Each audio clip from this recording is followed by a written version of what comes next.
आज की बात इस बार मैं कुछ अपने समाज में या परिवार में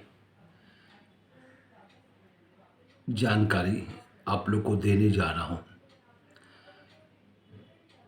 मैं जब छोटा था उस समय, फिर बीच में, फिर आज 3 परिवर्तन मैंने अपने जीवन में देखा। सर्वप्रथम मैं बोलने जा रहा हूँ जब मैं 8-10 साल का था। जहाँ तक हमको दिमागी के आधार पर जो हमने देखा, जब हमारे परिवार में शादी हुआ करती थी तब हम या हमारे बराबर के लोग इस बात को बड़े खुश होते थे जब शादी बाराती बन के दूसरे शहर में या दूसरे गांव में जाएंगे तो उसका आनंद करेंगे। जब ये मालूम पड़ जाता था अपने परिवार में इन व्यक्तियों की शादी बाहर हो रही है तो बड़ी खुशी से हम लोग खुश रहते थे। ये सोच के उस समय शादी करीब करीब 36 घंटा, हो सकता 48 घंटे का भी शादी होता था। 1, 2, 3 दिन की तो शादी हुआ करती थी। मन में उत्सुकता रहती थी जाने की और वहाँ पर आनंद भी आता था। उस समय साधारण लोग थे, ज़्यादा सामर्थ पैसे वाले नहीं थे, भव्यता नहीं थी, आडंबर नहीं था, दिखावाबाजी नहीं था, शोबाजी नहीं था। जो बाराती आते थे या बाराती बन के जाते थे उनका मान सम्मान और उनकी खातिरदारी बड़ी धूमधाम से लड़की वाला किया करता था। प्रथम दिन पहुंचते ही हम लोग को,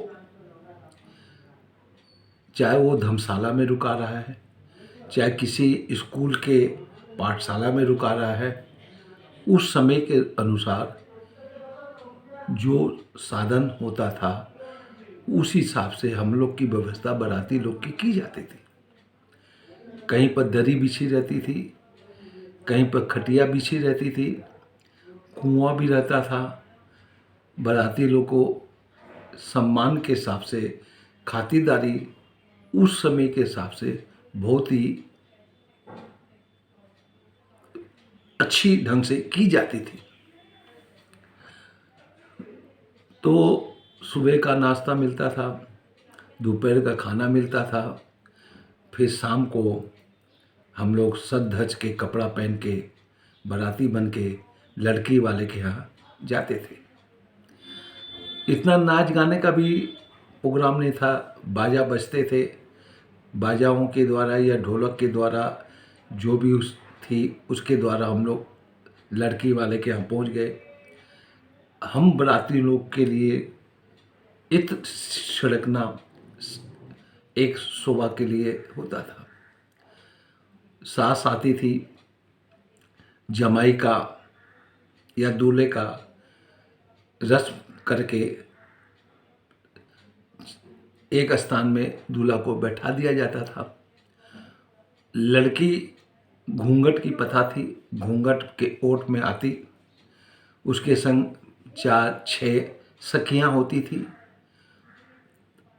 श्रृंगार करते हुए धीरे धीरे दोनों का माला एक दूसरे को पहनाते थे। फिर वो कपड़े को उतार के लड़का लड़की दोनों को नहवा के मंडप में बैठाया जाता था। शुद्धिकरण करके नए वस्त्र पहना के फिर मंडप में बैठा दिया जाता था। मंडप की सजावट भी बहुत अच्छे ढंग से होती थी। बीच में बांस माड़ा जिसको हम लोग बोलते थे, छोटी सी चौकी बोले या कुछ भी बोले, उसमें लड़के लड़कियों को बैठा दिए जाते थे और हवन कुंड में अग्नि को साक्षी मान के होता था। मंडप का जो स्थान था उसमें छोटे छोटे खिलौने फूल मालों के द्वारा उसको सजावट की जाती थी। उस समय के अनुसार ये प्रथा प्राय कर सबको देखी जाती थी। हम लोग ये सोचते थे कब सुबह हो, कब ये लोग उठे, हम लोग उसमें से खिलौना लेंगे, ये करेंगे, ये मन में एक टारगेट बना लेते थे। छोटे छोटे बच्चे हम लोग तब जाते थे। फिर उसमें भी 3 घंटा के करीब पूजा पाठ विधि विधान से किया जाता था और हवन कुंड से जो धुआं निकलता था उस धुआं से लड़का लड़की के दोनों की आंखों में जो प्रभाव पड़ता था हवन कुंड के मंत्रों के द्वारा एक नया चमक पैदा हो जाती थी।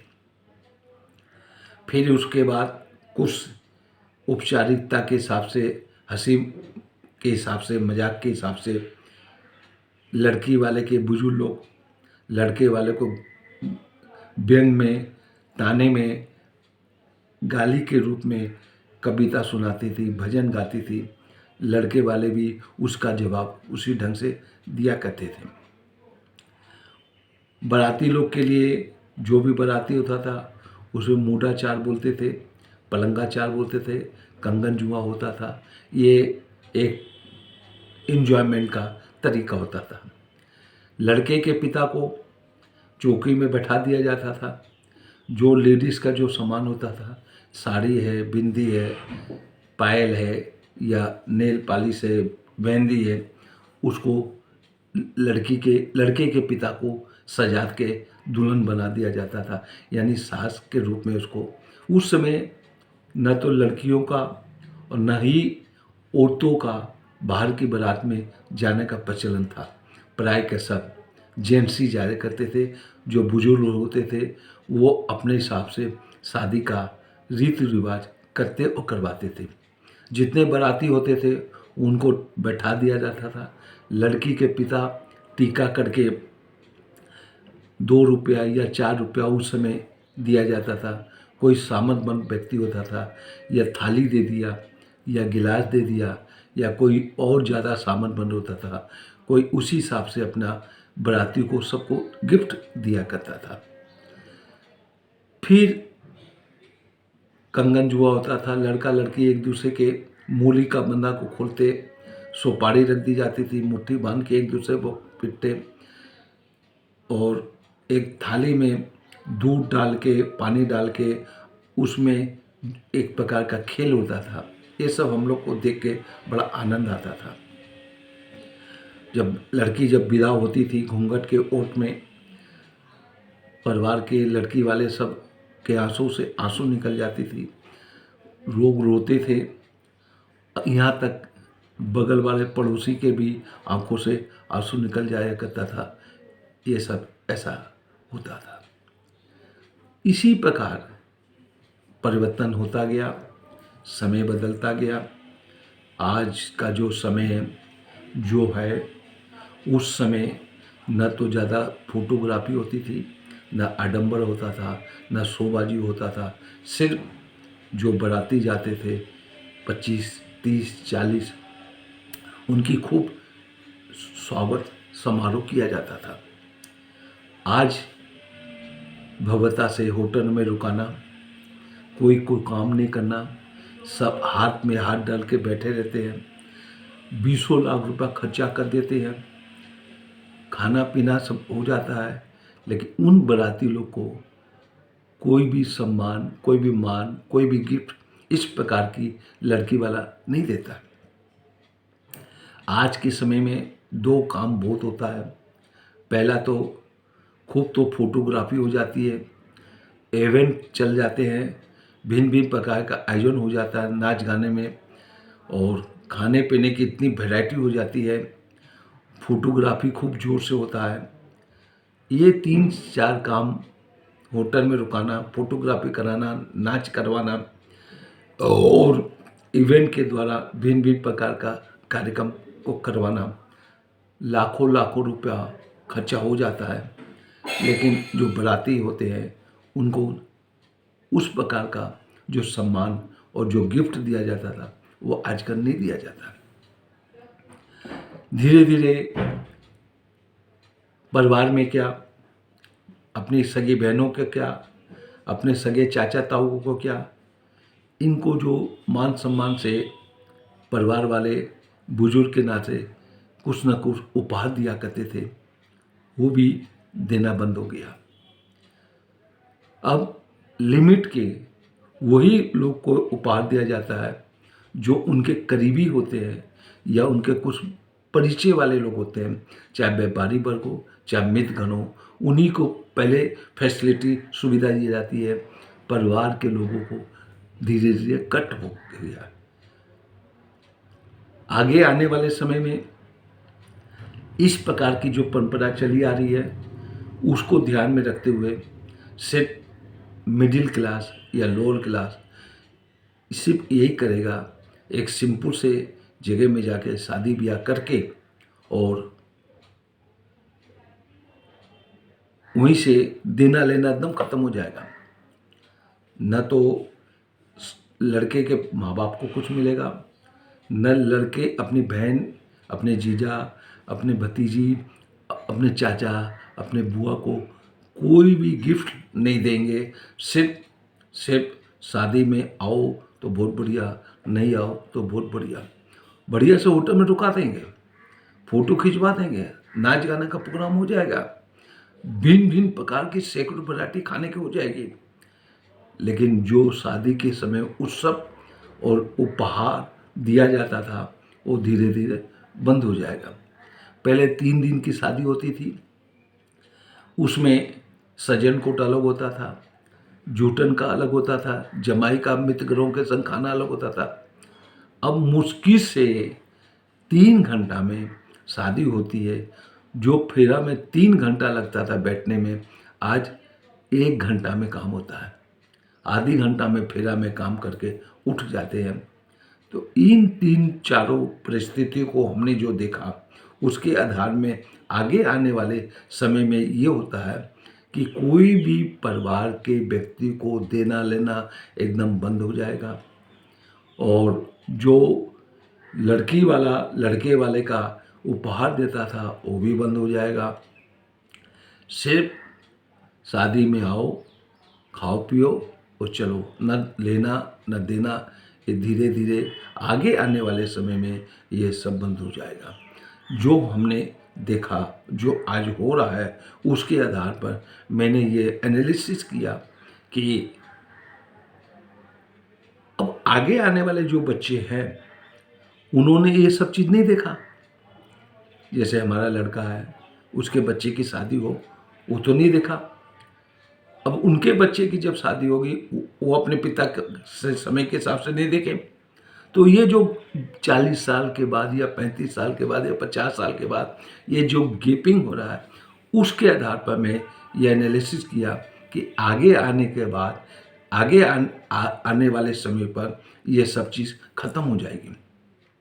एक वो भी पीरियड था जो उत्साह होता था, खुशी मनाते थे हम लोग और खुश होते थे कि भाई शादी है।